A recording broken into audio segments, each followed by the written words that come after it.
So, the latest episode of A Night of the Seven Kingdoms is brutal, I think, is the best way to describe it. It is brutal and cruel and cold, in which Sir Duncan fights his. He faces his greatest challenge yet. I think it's safe to say, having to face Aryan Brightflame and his six compatriots on the field of battle. The tourney grounds now turned into a miniature war zone as the seven against seven are prepared to duke it out for the glory of the gods. I feel I must underline the warning of spoilers in this because this is maybe the most important episode yet. And I am going to give you my honest reactions to everything that happens. First off, not much of a spoiler, but I will say it is beautiful. The scene is beautiful. The fog, the mud. There's an eerie, almost supernatural vibe here. The directing is better than it's ever been, and I love the way that they sort of plan their attack. The knights all kind of round up, and it almost feels like a sports game or something, with Prince Baelor helping out. He's this clever tactician, Prince Baelor. He intends to, being the crown prince, sort of launch himself at the three members of the Kingsguard, and because their oaths prevent them from harming a member of the royal blood, they kind of just have to run away from him at this point. So it's kind of a not very noble move, but it's also very clever. And Baylor, even in this adaptation, is proving himself a very canny tactician and a competent leader. He's a good knight and kind of a hero. He's Dunk's hero without a doubt. And it's so interesting to see a Targaryen portrayed in such a manner because he's very selfless, which is maybe the Targaryen ego is present even in characters like Daenerys and Rhaenyra. I mean, pretty much every Targaryen is a strong personality. This, I am the best and I have a right to dictate how people should be, right? And whether that's for good or ill, Baylor is not like that. He only cares about what is right. He doesn't care about this self-aggrandizing, make myself the automatic leader and whatever. Baylor is selfless and he genuinely means well. He's not trying to get glory for himself or anything. And so that's very interesting. And when the fight starts, you kind of see all the tried and true knights. They know what to do. They rush into battle, and we get to see Peter Claffey sort of having this breakdown. He's so panicked. He throws up at one point. And Peter Claffey just does such a good job acting out Dunk's his fear, because this is his first fight, really, his first joust, and he's so terrified. And you get to see Egg watching from the sidelines and like worrying all the while. It's very well done. I will say the fight does get a little. Dunk gets hurt a lot in this fight, like cuts and scratches and injuries that I think maybe in the world of Westeros might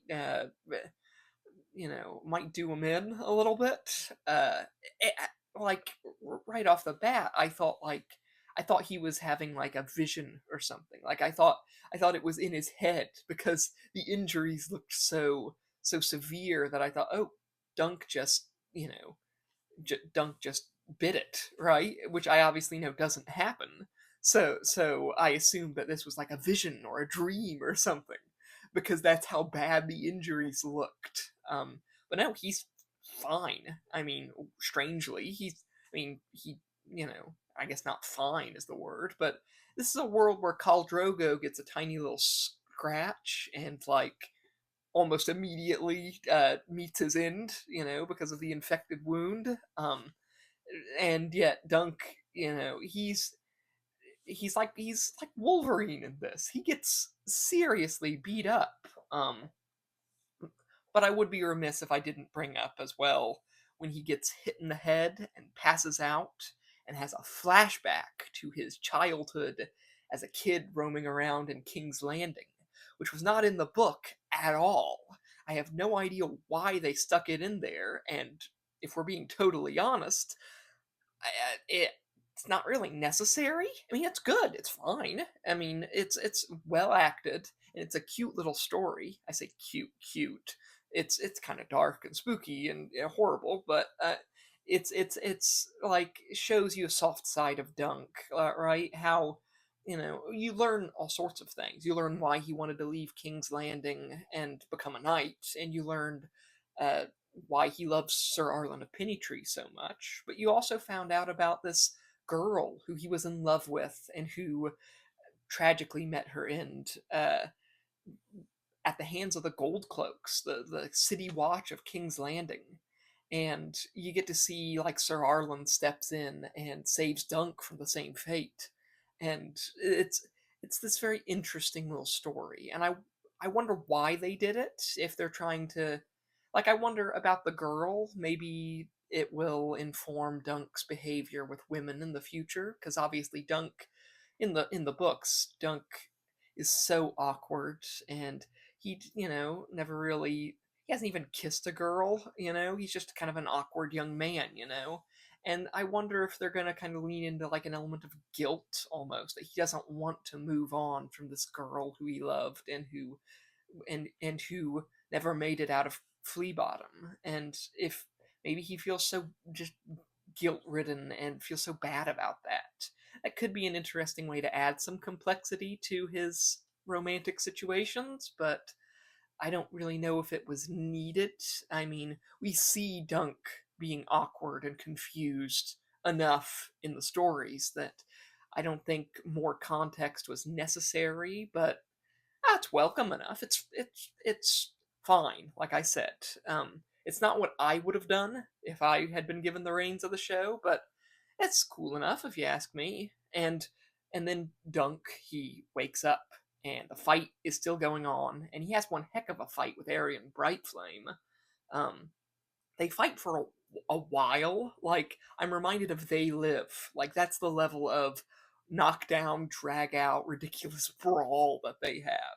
They fumble and scratch and claw, and if we're being totally honest, it kind of felt a bit like overkill. Because, like I said, Duncan gets messed up in this fight. And it's even funnier because Arian gets he gets his first injury, which is in an area where you don't really want any injuries. But still, that one injury lays Arian out completely. He is drops to the ground, is fumbling, and it's like the fight is almost over just with that.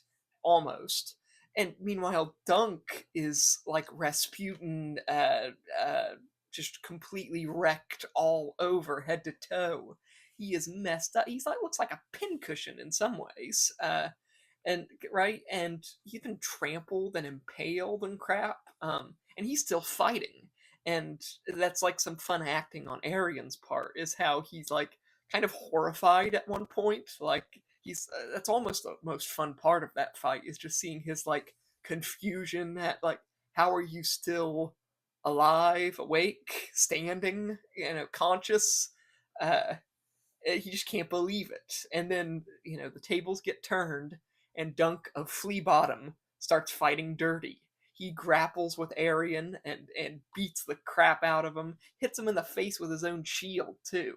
And I think that's kind of the fun part. In the book, they reinforce this an awful lot, how Dunk wins by fighting like a commoner, right?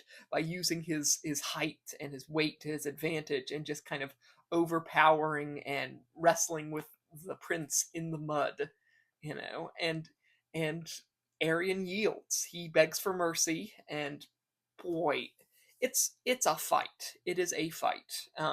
It was fun to watch, even if I kind of roll my eyes at the length and the absurdity of Dunk's injuries, but still, Dunk gets to be a champion, and it's a good way to make him a champion too. This hero with the commoners cheering for him, and the nobles all confused. They don't really know what just happened. They just saw one of the they just saw the one of the princes get beat up by this kid they never heard of. But he gets to have he gets to go free, and he's like getting his wounds tended to, and there's a sense of accomplishment. He does feel bad for, I think, like one of the Humphreys. He had two Humphreys fighting for him. I think one of them lost his life in the fighting, but he feels bad for that. But there is that sense of accomplishment, you know. And then Prince Baelor comes, and he tells Duncan how he's a good man. And Duncan, he acknowledges that Baelor is just the best. Baelor is the best, and he's this great, perfect leader. And Dunk pledges to serve Baelor if Baelor would have him. And Baelor accepts. Dunk gets to be a knight, like a proper knight in service to the crown prince of the realm, because the realm needs good men. And Baelor, he's feeling a little peaky too, and the acting here is just phenomenal. With everyone kind of like Steely Pate and Raymond Fossaway are kind of like looking after Baelor, and they're like, "You all right, Prince? You know, boss? Are you okay?" And Egg, who was so happy to that Dunk survived and everything's okay, and I think he's almost the first one to sense that something might be off. Um, but Baelor, he's fine. He's standing. He's all right. He's just a little sickly, a little shaken, is all. Um, but there's a dent in the back of his helmet, and when they go to remove it, in the books, this was a much more the presentation was much more brutal and gross. But and that's saying something, because in this, when they remove his helmet, they see that the back of his head has been caved in.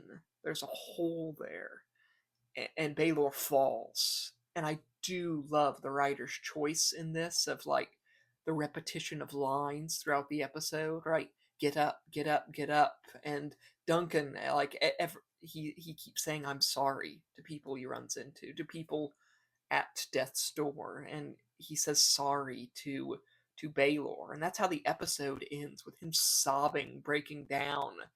Baelor, the greatest knight whoever lived, right?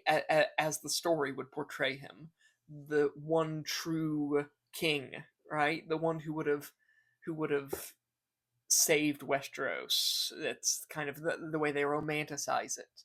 He died defending a poor hedge knight who he had never met until days ago. It's a spectacular climax to the story, and really leaning into that romantic element of knighthood, you know, that this is what true knighthood gets you. And yet Baelor did the right thing, and got it's I think as a whole this episode is kind of weak, but this one scene makes up for it, and the tragedy of Baelor's passing, I think, is almost worse than something like the Red Wedding, even because of like how senseless it is. Like there's no plot against Baelor. There's no comeuppance for a series of mistakes. It's just an accident, a mistake, so mundane and pointless. And I think it might be one of the worst, most heinous tragedies in Westeros for that reason. How it was just a random a random thing that irrevocably changed Westeros for the worse. Um, but Baelor, he did die a true knight, and what more can you ask for? So yeah, rest in peace, Baelor Targaryen. Go with your gods. So yeah, bye.